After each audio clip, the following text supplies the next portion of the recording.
प्रदेश माध्यमिक शिक्षा संघ के कर्मचारियों ने आज उत्तर प्रदेश माध्यमिक शिक्षा कार्यालय के बाहर भारी धरना प्रदर्शन किया। प्रदेश महामंत्री राजीव यादव ने बताया कि 29 जनवरी को इन लोगों ने 12 सूत्री मांग पत्र शिक्षा निदेशक को दिया था और जल्द से जल्द अपनी समस्याओं का समाधान मांगा था। उन्होंने शिक्षा निदेशक से कहा था कि जो भी आपके स्तर से हमारी समस्याएं सुलझ रही हैं, उन पर ध्यान दें और बाकी समस्याओं के लिए हमारी शासन से वार्ता करने का प्रबंध करें। प्रदेश महामंत्री ने यह भी बताया कि 12 सूत्री मांग पत्र देते वक्त ही कर्मचारियों ने धरना प्रदर्शन का दिन निश्चित कर दिया था। इसके बाद 11 फरवरी को वार्ता के लिए बुलाया भी गया। शिक्षा निदेशक की अनुपस्थिति में अपर निदेशक माध्यमिक ने आश्वासन दिया कि हमारे स्तर से जिन समस्याओं का समाधान हो सकता है हम उसे जरूर करेंगे और शासन तक आपकी बात भी पहुंचा देंगे, लेकिन इसको लेकर उन्होंने कोई आदेश निर्गत नहीं किया। प्रदेश महामंत्री राजीव यादव ने अपनी समस्याओं के बारे में आगे क्या कुछ कहा, आइए आपको सुनवाते हैं। देखिए, मैं राजीव यादव प्रदेश महामंत्री उत्तर प्रदेश माध्यमिक शिक्षक संघ एकजुट गुट का हूँ और 29 जनवरी को हम लोगों ने 12 सूत्रीय मांग पत्र माननीय शिक्षा निदेशक महोदय को हम लोगों ने दिया था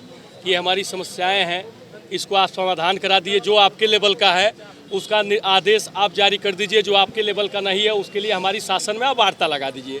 तो और उसी दिन हम लोगों ने धरना का डेट डाल दिया कि आज के डेट में धरना होगा 13 तारीख को। उसके बाद हम लोगों को 11 तारीख को शासन में यहाँ निदेशक कार्यालय पर वार्ता के लिए बुलाया भी गया। हम लोग वार्ता करने के लिए हमारा प्रतिनिधिमंडल हमारे प्रदेश अध्यक्ष सोहनलाल वर्मा जी के नेतृत्व में हम लोग पहुँचे भी। पहुंचने के बाद शिक्षा निदेशक हमारे नहीं थे, वो हाईकोर्ट चले गए थे। उनकी अनुपस्थिति में अपर निदेशक महोदय माध्यमिक हम लोगों के साथ वार्ता किए। वार्ता करने के बाद जो इन लोगों के स्तर का मांग था उसको कह रहे थे जेन्युइन है, हो जाएगा हो जाएगा हो जाएगा। और जो शासन स्तर का था उन लोगों ने कहा इस पर शासन से वार्ता हो जाएगी।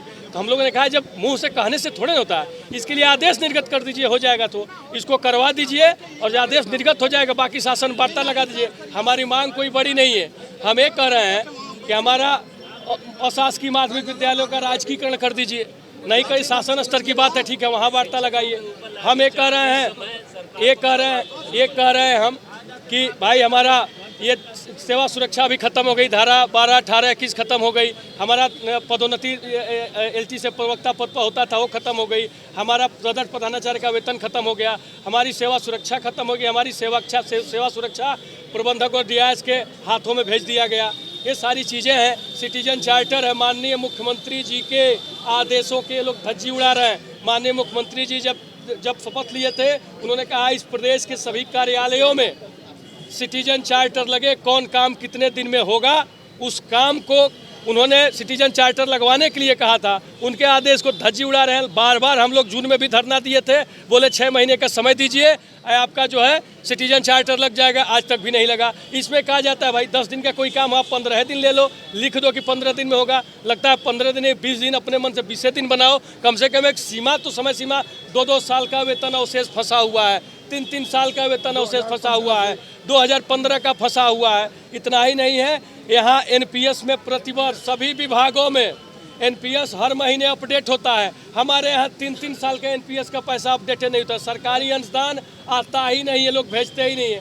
आता है तो शिक्षा डायरेक्टर डीआईएस के लेवल से उसको अपडेट नहीं किया जाता है। ये इस तरह की समस्याएं हैं, तमाम समस्याएं। पदोन्नति का मामला है, हाँ, ऑनलाइन पदोन्नति के लिए आपने आदेश जारी किया। फरवरी में आपको ऑनलाइन आवेदन कर देना चाहिए था, अभी तक आपने ऑनलाइन आवेदन किया नहीं। एनपीएस में घोटाला हुआ, पूरे प्रदेश को पता है। एनपीएस का जो हमारा पैसा लगता है वो एसबीआई, यूटीआई, एलआईसी में लगता है और तमाम जिले के डीआईएस, 2500 जिले के डीआईएसओं ने उस पैसे को निकाल के प्राइवेट सेक्टर के कंपनियों में लगा दिया। पकड़े भी गए, पता नहीं एफआईआर भी हुआ, एसआईटी जांच चल रही है, पता न क्या हुआ क्या नहीं हुआ। ऐसे ही हमारे पैसे के साथ जुआ थोड़े ना खेला जाएगा। ये सब तमाम बिंदु है। देखिए, आज किसी से मुलाकात नहीं, हम लोगों ने उस दिन ही कह दिया था अपर शिक्षा निदेशक महोदय से कि हम लोग संतुष्ट नहीं है, धरना होगा। शिक्षा निदेशक महोदय से कहिएगा उस दिन धरना स्थल पे आए। आज इस कार्यालय में कोई नहीं है। शिक्षा निदेशक भी आए थे, अपर निदेशक भी आए थे, सब लोग चले गए। अब हमारे पास क्या विकल्प बचता है? यही विकल्प बचता है हम आगे बढ़ें, गिरफ्तार हों, माननीय मुख्यमंत्री जी से हमको मिलवाया जाए, माननीय शिक्षा महानिदेशक महोदय से मिलवाया जाए, अपर सचिव से हमको मिलवाया जाए। नहीं डायरेक्टर सुनते हैं तो हम आगे बढ़ेंगे, यही हमारी मांग है। माध्यमिक मंत्री जी को मिलवाया जाए।